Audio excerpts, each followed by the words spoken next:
love GWAR.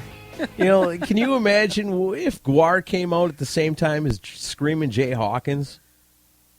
Could you know what to think about that? The only sad thing about GWAR is that, you know, they're, like I said, so offensive in their lyrics and so, you know, vulgar and vile and just terrible. But it's great because everybody gets the joke, you know? Yeah. Well, you can't be easily offended if you're going to listen to GWAR. Right. You know, I try to imagine somebody that's, you know, never listened to GWAR before as a nice, proper, you know, person would hear that for the first time. It would drive them insane. Their whole credo is everything has to be intentionally over the top, and that includes the lyrical content. So if you're intentionally shocking, there is none higher than GWAR. Well, there's one guy that might be able to make a case. Man, I don't know. You know, we're into the 90s, and when you think of 90s shock rock, there's one guy that definitely has to come to mind. Well, there's a couple of guys that come to mind, but one of them I always think of is Rob Zombie. You know, it, of course, came out in the 90s with White Zombie. That's true. And lyrically, shocking. You know, visually, shocking. You know, this guy was scary.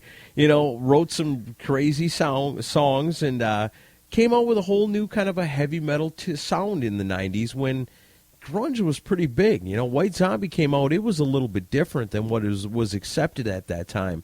And this one, it's not White Zombie. It's a little bit later on in his career. But here's a song title that tells you just how shocking he is. Check it out. This one's called Pussy Liquor.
Shocking.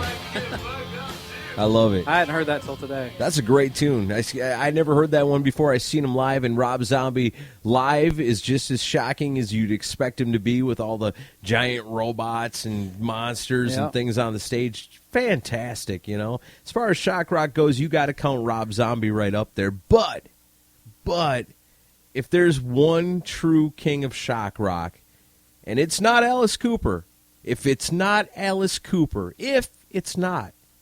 it's got to be Marilyn Manson. Yeah, I'd say his 90s era, he was definitely up there. And I think with Manson, the key to it is because he's both intentionally and unintentionally shocking. Because half the stuff that was said about him was created. Oh, yeah. You know, a lot of the rumors, a lot of the crazy things you used to hear about Marilyn Manson were created by people that were trying to protest him. And I think that at the end of the day, when it comes to shock rock, that's really what it's all about. How many people are outside the concert hall the night of your show holding up signs saying, if you go in there, you're probably going to hell. Right. You know, I think that's the true sign point of shock rock. I'm sure there was a lot of them at WASP shows. Oh, yeah. We know there was a lot of them at KISS shows, especially during the 80s when that was all the hip thing to do for preachers in America. You know, you knew they were doing it at Ozzy. Yeah. You know, I'm sure Rob Zombie's seen his share. Mm-hmm.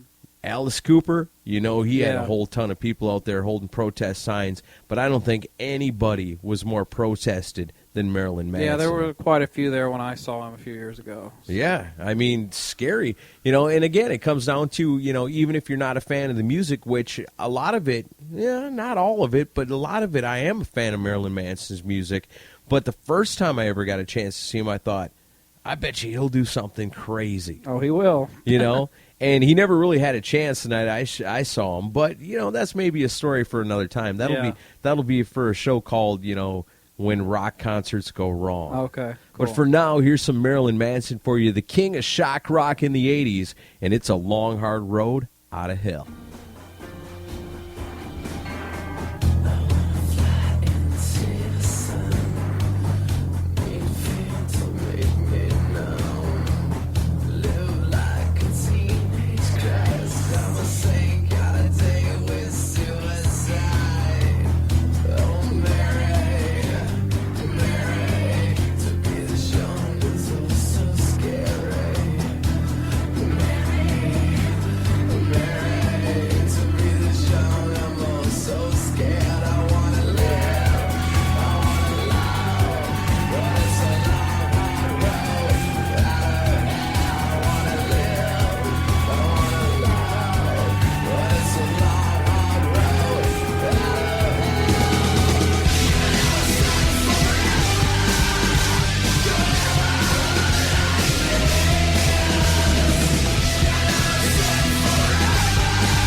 Probably one of the most shocking and polarizing figures in rock and roll history, Marilyn Manson right there.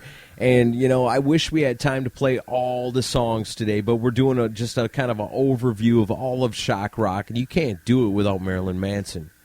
Sad thing about it is kind of the shock wears off after a while, you know what I mean? Yeah, it does. And so, but Marilyn Manson's still out there. He's still putting out new music. I think he just put out one this last year, but from what I heard, it's just not the same. I'd like to hear more of that early stuff, the hard rock sound, the stuff from when he was new and shocking, and just fresh on the scene. I will give the guy credit for doing what he wants to do. Yeah, he does it his way. That's for sure. He hasn't been on the charts in a long time, but he just goes ahead and does his vision. That's the thing, because unlike G.G. Allin, Marilyn Manson actually writes some really damn good songs, and so that's why he's got the longevity he does.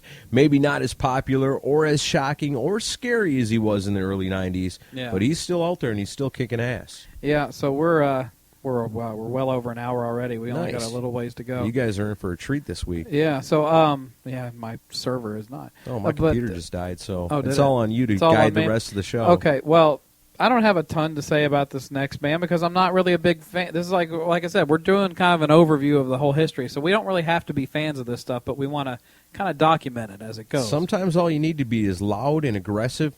And a mask helps. Yeah, talking about Slipknot, and formed in '95 in Des Moines, Iowa, and 9 members in the band for the longest time until one of them died, and then they had 8. So and then it was the 9, and then the 8, and then the 8 became even scarier and more shocking. Yeah, basically. Okay, so, cool. Yeah, when the guy died, I think I made a smart-ass comment on Facebook that said something like, I guess Slipknot's down to 1,352 members or something like that. But how did those guys pay the bills in the early days of playing clubs? Okay, Mitch, you get 50 cents this week, and Mike, you get 50 cents this week. I don't know. We'll have to delve into some Slipknot one day, perhaps. Yeah, but here's a little bit of Slipknot for you. This is Duality. Together, or separate the skin from bone, leave me all the pieces, then you can leave me alone. Tell me the reality is better than the dream, but I found out the hard way.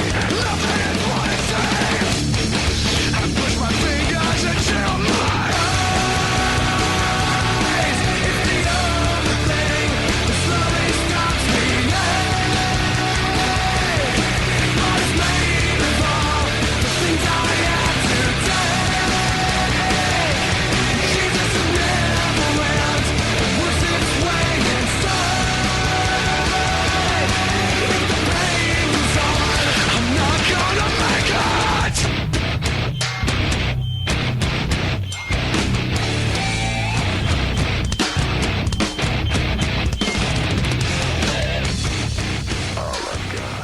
shock metal.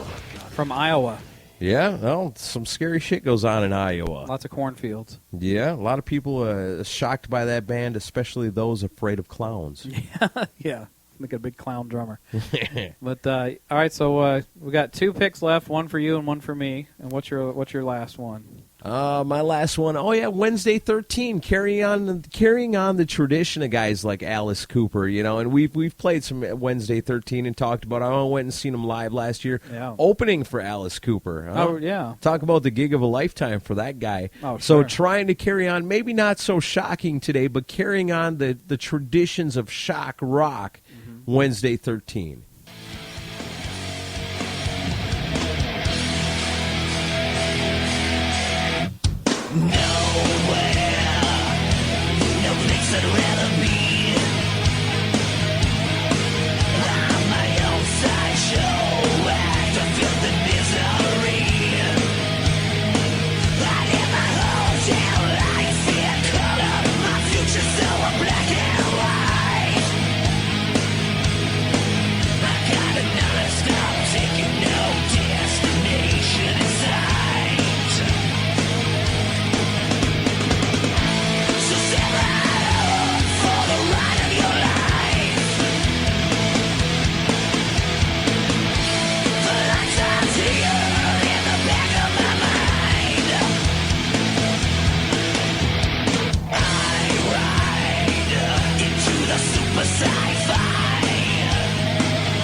Yeah, it's kind of tough to be shock rocking these days, because nowadays, really, what's shocking anymore? But it's nice to know that somebody's out there carrying on the tradition of it. And Wednesday 13's got a lot of great songs. Horror rock is what I would call that. And he's got some awesome lyrics. Yeah, the song "Bad Things" is one of the funniest songs ever. Or "Creature from the Black Lagoon," or from Here to the Hearse, or there's so many great zombie rock vampire type songs, and I liken him a little bit stuff. to Alice with some of his lyrics. Totally, Alice Cooper style lyrics. Like I said, you could tell that night when he opened for Alice Cooper that it was like the gig come true for that guy.